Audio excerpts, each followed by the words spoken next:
importante. Mais le casque. Ouais, le casque. La température, il y a quelques instants, on frôle les 30 Le degrés. casque, il y a un casque là-bas. Prends-le. Ça va continuer à augmenter. C'est un cocktail. On voit tes pieds là. Est-ce qu'ils ont fait sécher tes abonnés? Non. Est très sèche, donc moi, je les vends. on redoute cet après-midi qui arrive. Voilà ce que nous disaient les pompiers il y a encore quelques minutes dans la matinée, parce que c'est vrai que le vent et ses rafales, eh bien, ça propage ces flammes dans cette végétation très, très sèche. On est à quelques centaines de mètres de la commune de Saint-Laurent, où il y a eu beaucoup de végétation qui a brûlé cette nuit. Les pompiers ont travaillé tout au long de la nuit et on voit toujours ces fumées qui sont au loin, à quelques centaines de mètres d'où on se trouve, avec surtout, vous le disiez, ces pompiers au sol, ces nombreux camions de pompiers au sol qui tentent de lutter contre ces flammes que l'on devine dans cette végétation. Ce qu'il faut dire, c'est que les pompiers sont vraiment au travail, puisque on devine cette extrêmement bien cette fumée blanche. Cela veut dire que les pompiers tentent d'éteindre ces flammes et cet incendie qui se poursuit et qui continue donc sa propagation. On a vu donc que vous l'avez vécu en direct il y a quelques instants, le largage de ces canadaires qui continuent de tourner ici autour de la commune de Saint-Laurent. Mais c'est vrai qu'il y a beaucoup d'inquiétude pour l'après-midi qui vient, avec ces conditions météo. Je le disais, une chaleur importante, du vent, des rafales qui vont se lever, qui vont être de plus en plus importantes, et surtout une végétation qui est vraiment très sèche ici. Non, je suis tout seul. Enfin, là, je suis sur un pote, mais je serai tout seul. Berthézen en direct de Fabrezan pour BFM TV. Merci à vous. Il y a une carte qu'on regarde ensemble. Bon, ça te dérange pas si je vais aller voir un pote?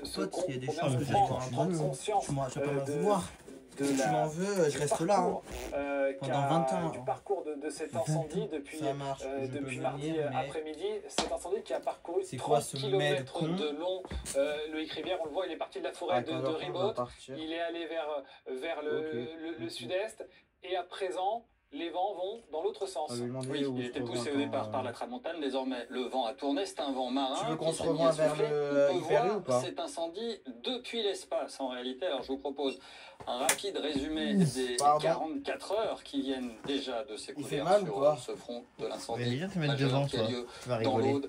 En ce moment, prenons donc un peu de hauteur pour voir ce panache de fumée qui s'échappe et qui file tout droit vers la Méditerranée. Attends, ce sont les premières heures. Les gars, je vous laisse hectares dévorer toutes les heures sur la première nuit. On voit bien ce panache qui s'étire au large.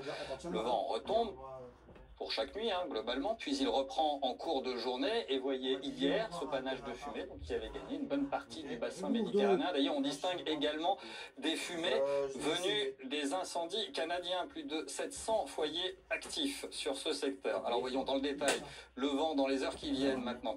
Peu à peu, c'est un vent de sud-est à est qui a fini par se lever. Il est un peu plus faible, ça c'est une bonne nouvelle. Il est un peu plus chargé en humidité, oui, mais il est tournant, difficile à anticiper. En réalité, dans le détail, cet après-midi, il va se réactiver jusqu'à 40 km/h en rafale, puis il devrait retomber dans le courant de la soirée aux alentours de 22 h tout à l'heure, alors ce qui laisse une fenêtre assez courte d'ici à cette fin de semaine, avec un vent donc qui va souffler de la Méditerranée vers l'intérieur des terres. L'avant du front devient l'arrière et l'arrière redevient l'avant désormais, avec ces rafales qui soufflent sur les braises, d'où donc cette vigilance incendie maintenue pour aujourd'hui, pour demain également. Et on va surveiller la chaleur dans le même temps. C'est une nouvelle vague de chaleur qui est sur le point de débuter, la 51e déjà, relevée par Météo France. 5 départements sont en alerte orange, vous voyez, dans le sud-ouest du pays notamment. Là, les températures vont s'envoler rapidement. On attend des pointes à 36-38 degrés en fin de semaine, peut-être même jusqu'à 40 degrés dans le secteur de Ribot pour cet après-midi. Déjà des pointes à 39 degrés. On devrait atteindre les 40 degrés sur une très large moitié sud, donc demain jusqu'en Auvergne-Rhône-Alpes. Puis pour ce week-end, les très fortes chaleurs, tout comme le risque d'incendie, vont remonter progressivement vers le nord du pays. Merci Loïc. Bonjour André Hernandez. Merci d'être notre invité en direct sur BFM TV, président de la communauté de communes région lésignanaise, Corbière, Minervois. À quoi ressemble votre journée? 3e jour consécutif d'incendie, une forte inquiétude dans les villages de votre massif. Ils vont me choper. Mais l'inquiétude demeure toujours parce que, évidemment, s'il y a incendie, et toi, j'ai oublié mes affaires, je me barrais sans mes affaires. T'as couché, moi c'était l'hôtel de luxe. C'est 20 balles pour être chez les hommes Mercourt. Hein? 20 balles. Il a changé. Et la semaine prochaine, c'est 120. Et l'année prochaine, c'est 1500 €. Ouais, bah c'est trop, c'est pas assez rentable. Et chez toi, c'est 2500 €. Beaucoup sont très inquiets. Mais imaginez-vous, quand vous êtes dans un village voisin pendant plus de 24 heures, maintenant 48 heures pratiquement, et que vous ne savez pas si votre maison est en proie aux flammes, vous ne savez pas comment votre village, vous allez le découvrir. L'inquiétude est grandissante et on voit des personnes qui pleurent, qui sont très inquiètes. Ça, c'est désolant, évidemment. Justement, il y a ceux qui pensaient avoir évité le pire, ceux qui avaient échappé aux incendies et qui aujourd'hui se disent peut-être, avec le retournement de la direction du vent, qu'ils ne sont peut-être pas encore sortis d'affaire. C'est ce qui nous inquiète beaucoup, et vous l'avez dit précédemment, c'est que le vent a tourné, donc le sens c'est un vent marin qui va dans notre sens, et donc il peut ravager des surfaces qui initialement n'étaient pas dangereuses, mais aujourd'hui, avec ce vent qui risque de se renforcer dans l'après-midi, voilà qu'on peut avoir de nouveau des hectares et des hectares en proie aux flammes. Quel est votre état d'esprit ?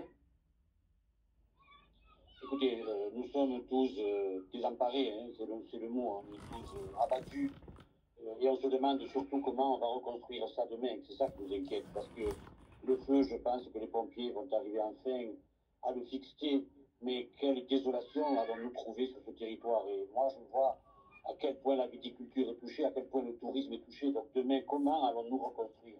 Et j'en appelle évidemment aux autorités. Hier, le Premier ministre est venu avec le ministre de l'Intérieur, et qui se rendent compte que ce département, ce territoire est sinistré et qu'il mérite véritablement une attention particulière. On parle souvent de plan Marshall.